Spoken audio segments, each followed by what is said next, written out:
မင်္ဂလာပါအခုဆိုလို့ရှိရင်53ရောက်လာပြီပေါ့နော်ဒီ53မှာသုံးပြခြင်းတဲ့ grammar လေးကကြတော့ zuni တနည်းအားဖြင့် buff ကိုသုံးမယ်ပေါ့နော် buff zuni ဆိုတဲ့အသုံးနှုန်းလေးပေါ့နော်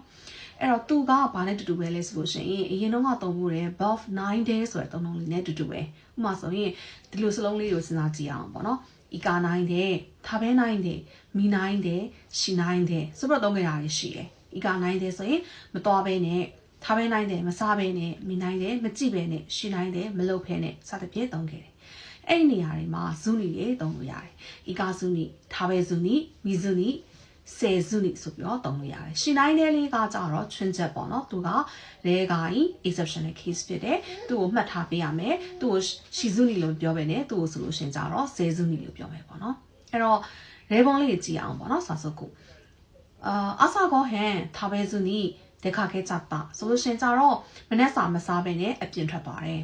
ခုစရီကိုနော်မာဇူနီနေတဲ့ရှိမိုင်းမတ်တာဆိုလို့ရှင်ကြတော့ဆေးမတောက်ဖဲနဲ့အိပ်ပျော်သွားတယ်ပေါ့နော်နောက်တစ်ခါဘန်ကျော်ဆေဇူနီမိုင်းနီတီအဆွန်ဒေးအီလူဆိုလို့ရှင်ကြတော့ဘန်ကျော်မလုပ်ဖဲနဲ့ပေါ့နော်စာမလုပ်ဖဲနဲ့စာမလေးကျင့်မဲနဲ့နေတိုင်းအပျော်အလုပ်ကိုလုပ်နေရပေါ့နော်အဆိုးပြီးဆောင်အတိတ်ပဲမျိုးရှိပေမဲ့တကယ်ကစားနေရလို့ချင်မဟုတ်မယ်တနည်းအောင်အလဲသွားနေတာဒါမှမဟုတ်ရှင်စာတို့အလုပ်တို့နဲ့မသက်ဆိုင်တဲ့တခြားအပျော်အလုပ်ကိုလုပ်နေရပေါ့နော်ဆိုတော့အဟာတွေအကုန်လုံးအဆိုးပြီးနဲ့သုံးလို့ရတယ်ဆိုတော့ဘန်ကျော်လုပ်တဲ့ဟာကိုဘန်ကျော်မလုပ်ဘဲနဲ့တခြားအလုပ်ကိုလုပ်နေရပေါ့နော်ဆိုလို့ရှင်ဖုန်းပေါ်နေရဖြစ်ဖြစ်ပေါ့နော်အဲဆိုရင်ဘန်ကျော်ဆယ်ဆိုနိအဆန်တဲ့လို့ဆိုမျိုးပေါ့နော်အဲ့လိုမျိုးလေးတွေကိုဒီဇူနီလေးနဲ့သုံးလို့ရတယ်ပေါ့9 form ကိုပြောင်းတယ်မယ်ဆိုလို့ရှိရင်9နေရာမှာဒီဇူနီလေးထည့်လိုက်လို့ရှိရင်ပို့ပြီးတော့ formal ဆန်နဲ့